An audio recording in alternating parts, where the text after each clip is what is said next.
muchos documentos falsos han transcurrido desde el trono hasta los tantos papas que han visto. Documentos que en la historia eclesiástica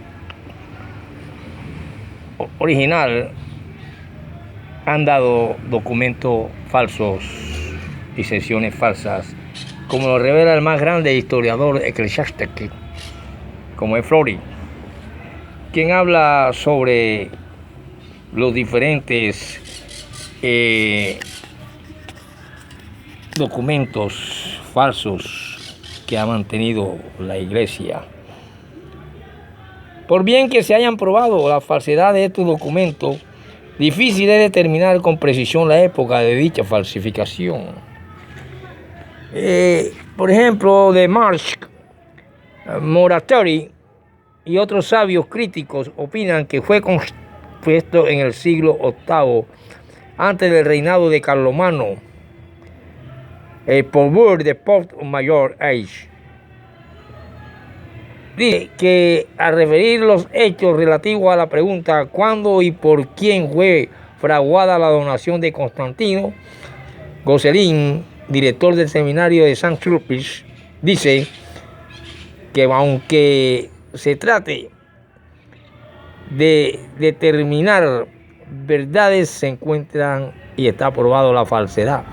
Pero es difícil probar las falsificaciones con fechas precisas. También nos habla respecto a la fecha de los decretales pseudo-isodorianos. En la historia eclesiástica de Leipzig, por ejemplo, y la de Maastricht en 1776, libro 3, dicen también los historiadores católicos, por ejemplo el abate Fleury, en su historia eclesiástica, dice que dichas decretales salieron a la luz cerca a finales del siglo VIII. Fleury, que escribió casi a fines del siglo XVII, dice además que esas falsas decretales pasaron por verdaderas durante 800 años y apenas fueron abandonadas el siglo pasado. Verdad es que actualmente no hay nadie un tanto al corriente de esta materia que no reconozca la falsedad de dichas decretales. Fleury en Historia de Ecclesiastique, 1741, París. También de esto hablaron Gibbon en la Historia de la decadencia de la cruz del Imperio Romano. Y así vemos muchas cosas que son prebendas, como por ejemplo los matrimonios en política para asegurarse los papas el trono sobre el cual se sientan, que es el que ha visto todo, desde lo más íntimo a lo más grande, en y dentro de las paredes de la Iglesia. La cuestión ecuménica y todas esas cuestiones, el trono tiene la palabra. Por ejemplo, decimos que cuando Julia Farnese interrumpe a su santidad el Papa Alejandro VI en su discurso paternal, porque él tenía varios hijos, entonces está esta Julia, vemos que el Papa su voz quejosa y no se detiene. Y para casarlos no hay que hacer actuar al espíritu, dice, sino a la carne.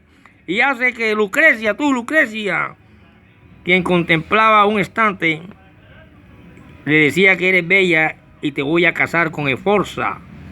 Esto me asegurará la paz con Milán. Y tú, Godofredo, te casarás con Sancha de Aragón, de España, lo que me asegurará la paz con España. Y tú, César, puesto que eres el mayor, ahora serás cardenal. Y en cuanto a ti, Juan, te buscaré una alianza en el extranjero. Así el Papa Alejandro VI hacía que sus hijos se casaran para dominar los imperios español, el de Italia y los de Francia.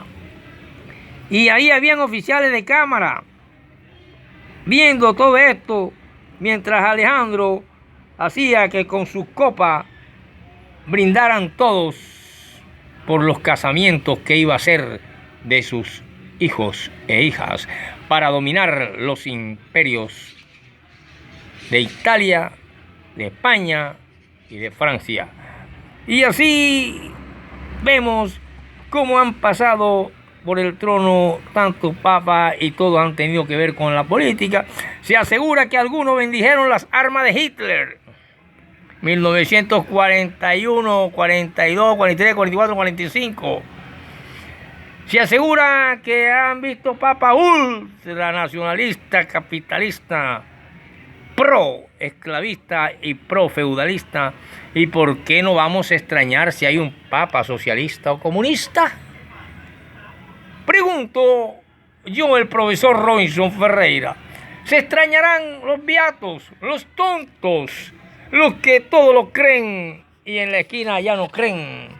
Porque el verbo creer es una cosa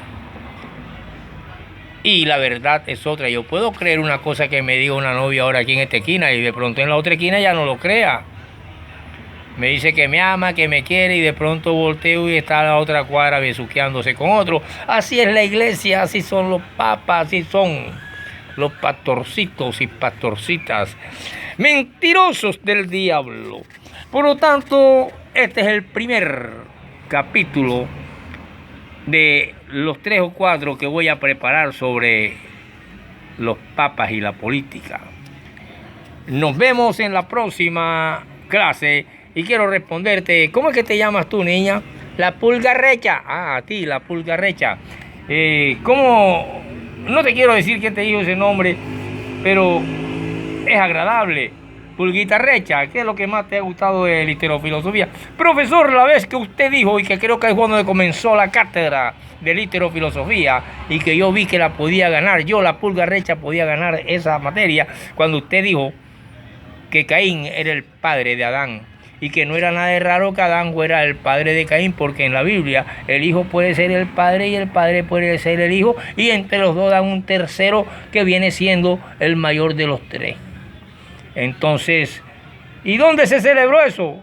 En un concilio, una cantidad de cardenales y sacerdotes y obispos y papas, y crearon un concilio con alguien que estaba en decadencia, y que por eso nace la falsedad de los documentos de Constantino. Continuaremos con la ponencia de la Pulgarrecha y la clase de literofilosofía del más grande profesor que ha votado Barranquilla, Robinson Ferreira, al inventar esta materia.